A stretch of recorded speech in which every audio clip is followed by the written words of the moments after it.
Hi friends, how are you? I'm in the sun because it seems like a brand new day to me. For the first time today, Tuesday, I woke up and the rash is beginning to fade. I also got word that today is the first day of a brand new Tricina. Well, I think I slept through the last one. I just got to where I didn't know what else to do. Anyway, not to focus too much on me, I have 2 other short recordings that I've made that I just didn't have the heart to get in there and do the write-up and you know, all the work that goes with making a video. It's interesting. One thing that's for sure is that the way things happen, I don't know if it's designed to do it or not, but it does show us to ourselves.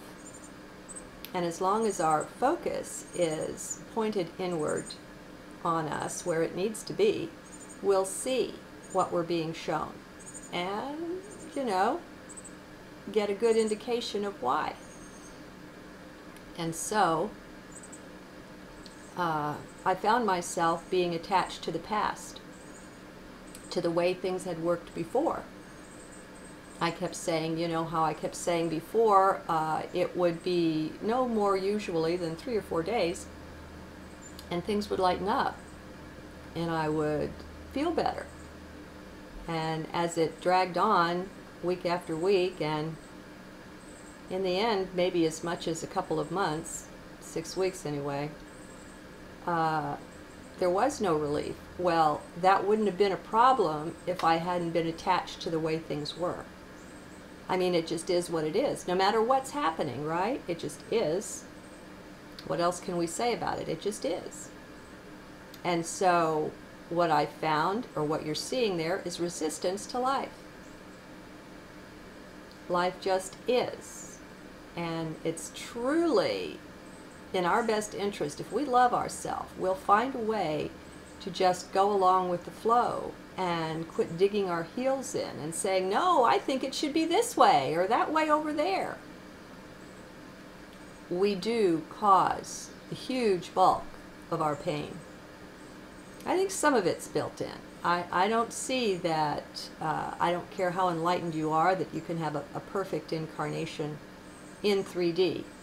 I think 3D itself is the challenge, the way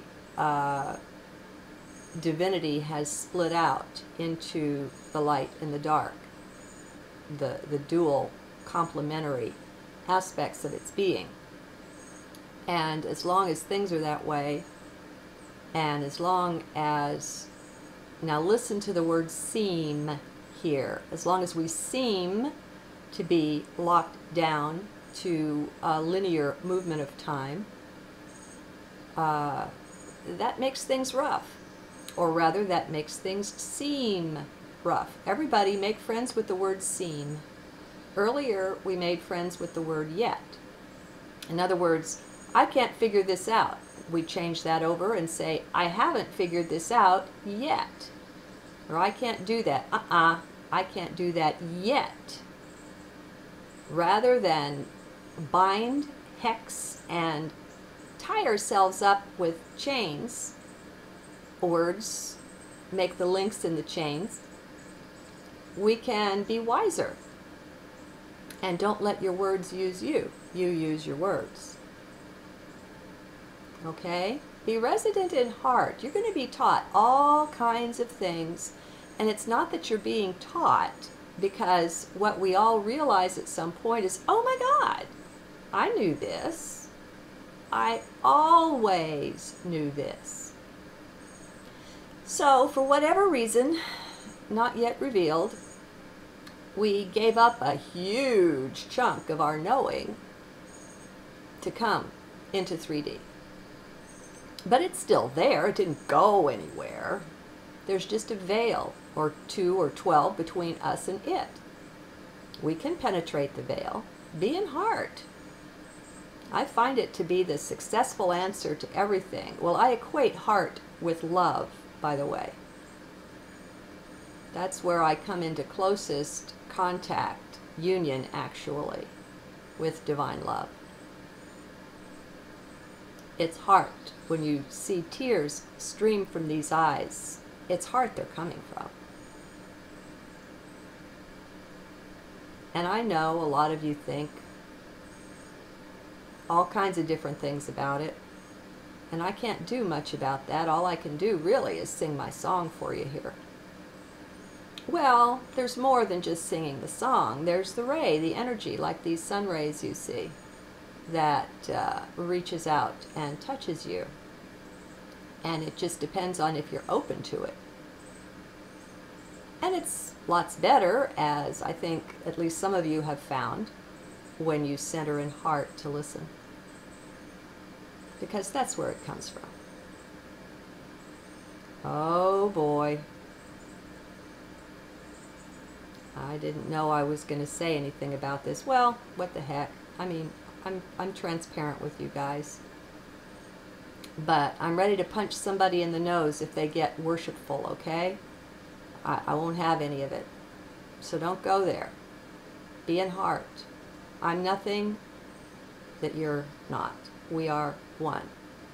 There's the most perfect, beautiful equality. And see, when you're listening to those ETs, and I admit sometimes it is, somebody has connected up with an ET, whether it's a channeling or whatever it is. One of the ways you can discern whether they're an imposter of light or the true light is, as you listen to the message, see if you're being looked down on in any way. The dark side has a tremendous arrogance, and they can't help it. It's just a product of their current path and where they are on it. So see if you're being looked down on. Another big tell is, see if they're equating you with the body there. They can't say they created mankind. They can say they had something to do with manipulating the genetics in the bodies that we're using as avatars. Well, that's not you. That's not me. And that's ridiculous. And it only captures those who are identified with their form. See, there's no way. A lot of these guys, including the Allies for Humanity, have a lot that's good to say, or they wouldn't draw us in the first place. But they do look down on us, and it's apparent. And they equate us with the body. They're not speaking to the soul, to the divinity that we are as source beings. So it makes it easier to reject when the words sound kind of good, you know, and the mind says, hey, that sounds pretty good. Let the heart be looking for these other things, these tells, as I call them, that will reveal to you. Because they can't hide the totality of who and what they are. It comes out all over the place. And you're in a better position when you're in heart to see it and to identify it. Okay, so what was it that I didn't know that I was going to be revealing? Well, I had another meeting with Ken. And it was different. I mean, it was typical. Friends, by the way, these bodies that we wear in today's society, in life as it's lived in 21st century Earth, are simply full of bacteria, viruses, fungus, and mold, as well as parasites. Ken is always and forever clearing streams of such things out. And they're not all physical. Okay, you can have energetic parasites that are not a physical worm, but that glom onto you, onto your energy body. and do what they can to suck it dry, or to keep you in the lower frequencies. If you find yourself again and again being taken down into the dumps, well, you know, you might want to consider the possibility you've got something like that acting there. Did you know you can clap to clear a room, to clear a space? When you clap your hands and make a good big sound, you can tell whether it's in any way muffled or not if the energy isn't clear in that space. Just a hint, something to do. Okay, so what else did I find out from Ken? Well,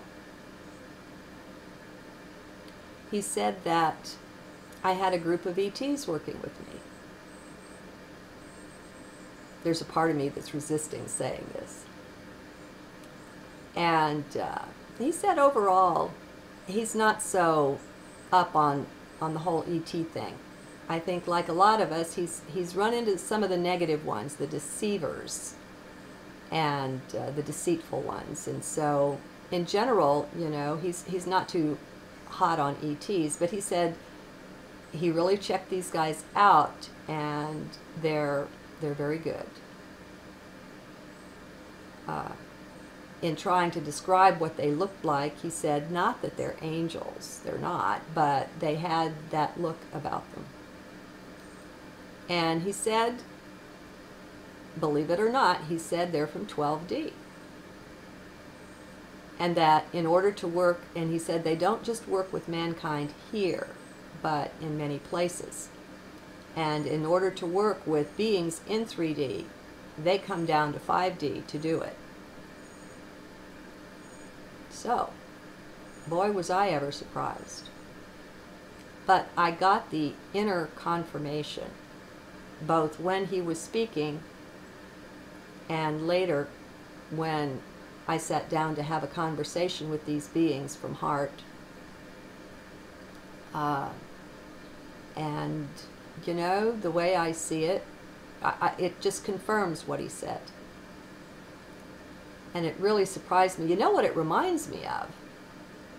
The one that has spoken about this is Alex Collier on behalf of the Andromedans. He spoke of the Patal, also called the Founders. And he said even the Andromedans, as old a race as they are, this knowledge comes from antiquity. And nobody really knows much about them except that they exist. And so what little he said about them is pretty amazing. Anyway, he said that a lot of them were, or a number of them, were embodied now on the earth. I mean, we have such amazing attention from the ET and ED realms, extraterrestrial and extra-dimensional, for what's happening now. And mankind, poor mankind, you know, the avatars are pretty much blind to what's going on. But we're not that. And we have other senses and avenues to gather data and kind of record what's going on. And so there is a major transition being made. We just don't realize how much help we have. And in talking to them myself, I laughed and I said, my gosh, it's just amazing to me that beings from 12D would manifest here at all. It's beyond what our range to consider, you know, what it's like to come down from 12D to 5D, and they laughed. Why? Well, they said, we only came down to 5D. You embodied. So, friends, if I'm one of them, I want you to start looking at yourself. Yes, they confirmed that I too was one of them. I want you to start looking at you. Taking a walk in 3D just means a certain amount of forgetting and of goofing up and of not knowing and all the rest of it. That's just inherent in it. That's just a part of it. It doesn't speak to who and what you are. Your heart speaks to that. So I'm still kind of getting used to the shock. So, and there's something else I want to say here. When I speak, when this light speaks through me, it has such a feel of I to it. There's nothing foreign about it in any way. It is not a channeling. And yet, they mentioned to me that they've been working with me for some time. They just didn't come forward and let Ken see them for various reasons. Well, if that's the case, and if my inspiration, some of it has been originating there, what that says to me, it speaks to me of the oneness of all that is. Because it feels like nothing but who I am flowing through. And we can all say that. I mean, even the 12D thing, we mustn't look up to it. We really mustn't look up to it. All are equal. None is better than another. And it's only when we're in the linear mind that we're tempted to think along those lines. It's a type of idolatry. And like I said, I'm ready to punch somebody's nose. There's to be no idolatry here. You go within yourself, and there's nothing I am that you're not. Okay, now this is still kind of new. I mean, you get big news like this, and it takes at least weeks to work through it, have it filter in, you know, get down into the deep places inside. So I can't say I've come to any really deep understandings yet. The deepest one is that sense of the I speaking. And how it's indistinguishable. I guess, well, I know that when you step into heart, you step into the oneness. But it's not made obvious in ways that mind would like to see it made obvious. That's why mind is a real drawback to the spiritual path. It's okay to have one, but most people not only have a mind, but they have the mind in control of them. Mind is boss. And it bullies them, badgers and beats them up regularly in their self-talk. And it makes life harder than it needs to be. And so that condition is unacceptable. Heart won't put up with it. It's unholy beyond a certain point. And you'll just know when that point is. Remember, this is effortless. Somehow that word's a little challenging for me. That's why I say it so slow, so I don't goof it up. Like effortlessness. There's no great effort in just being who and what you already are, my friends. That's all I'm doing. And that's all we all need to do. We need to pull it in, though, and quit respecting things outside of the self so very much.